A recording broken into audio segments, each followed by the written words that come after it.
नमस्कार दोस्तों। तो कैसे हैं आप सब। आप सभी स्टूडेंट्स के लिए कुछ और बड़ी ज़रूरी इम्पोर्टेंट जानकारी हैं, तो आप वीडियो को अंत तक ज़रूर देखें और ज़्यादा से ज़्यादा शेयर ज़रूर करें। कुछ और ज़रूरी जानकारियां हैं आप सभी के लिए। केवी की तरफ से ये एक और डेटशीट जारी की गई है, जिसमें कि एमसीए थर्ड सेमेस्टर के सीबीसीएस स्कीम के जो कुछ पेपर हैं उनके एग्ज़ाम का शेड्यूल बताया गया, जो कि 10 जनवरी, 12 जनवरी, 14 जनवरी 2022 को मॉर्निंग सेशन में कंडक्ट करवाए जाने हैं और इसकी कॉपी इन सभी को भेजी गई है। और कोरोना के बढ़ते हुए संक्रमण को ध्यान में रखते हुए, ओमिक्रॉन वेरिएंट को ध्यान में रखते हुए, कुरुक्षेत्र विश्वविद्यालय का जो रत्नावली महोत्सव होना था उसको भी पोस्टपोन कर दिया गया। उसके संदर्भ में ये नोटिफिकेशन जारी किया गया है।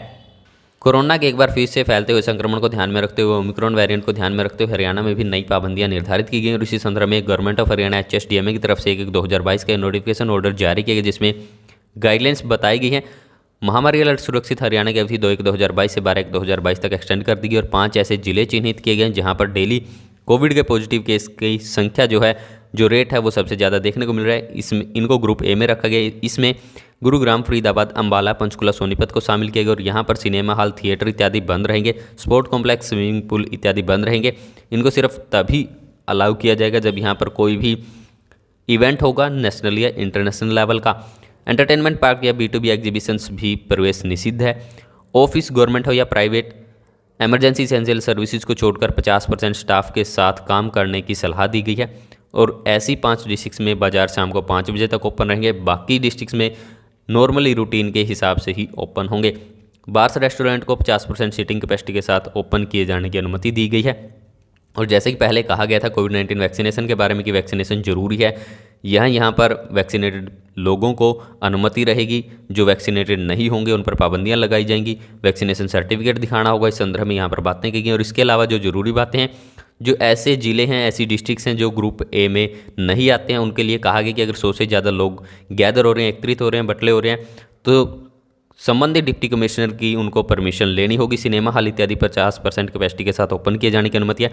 बाकायदा कोविड की गाइडलाइंस की पालना की जाए। और जो सबसे ज़्यादा जरूरी बात है वो ये है कि हरियाणा में, राज्य में जितने भी स्कूल हैं, कॉलेज हैं, पॉलिटेक्निक है, ITI हैं, कोचिंग इंस्टीट्यूट्स हैं, कोचिंग इंस्टीट्यूशंस, लाइब्रेरी और ट्रेनिंग इंस्टीट्यूट्स हैं, चाहे वो गवर्नमेंट हो या प्राइवेट हो, आंगनबाड़ी सेंटर्स हैं, creches under women and child development department shall remain closed in the state. इन सभी को बंद रखा जाएगा।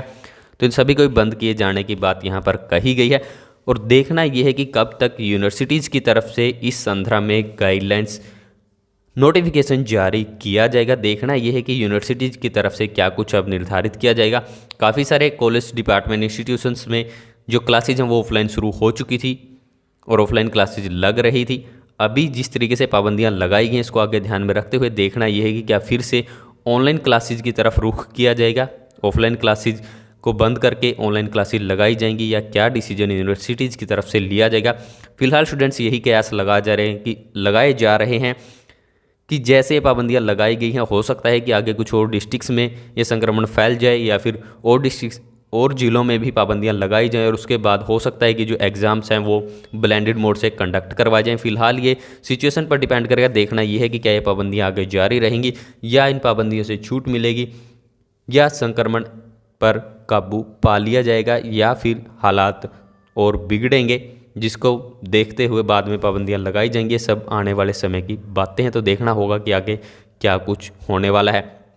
और यहाँ पर कुछ और यहाँ पर बातें कही गई। फ्यूनरल गैदरिंग्स 50-100% की फ्यूनरल और मैरिज में नो मास्क नो सर्विस, और यहाँ पर कोविड एप्रोप्रिएट बिहेवियर की बात की है और जो पालना ना करे उस पर फाइन लगाने की बात कही है। नाइट कर्फ्यू की बात की है और जो 24/12/2021 वाले नोटिफिकेशन में बात कही गई थी कि यूनिवर्सिटीज़ या इंस्टीट्यूशन जो है अगर वो एंट्रेंस या रिक्रूटमेंट एग्जाम कंडक्ट करवाएं, government department and recruitment agency allowed है स्टेट में SOP की पालना करनी होगी। जो भी ministry of health and family welfare की, गवर्नमेंट ऑफ इंडिया की जो गाइडलाइंस है उनकी पालना करनी होगी। और जो guidelines central state government departments की तरफ से समय समय पर जारी की जाए उनकी पालना करनी होगी। और इसके अलावा कुछ और छूटों की बात यहाँ पर कही गई है।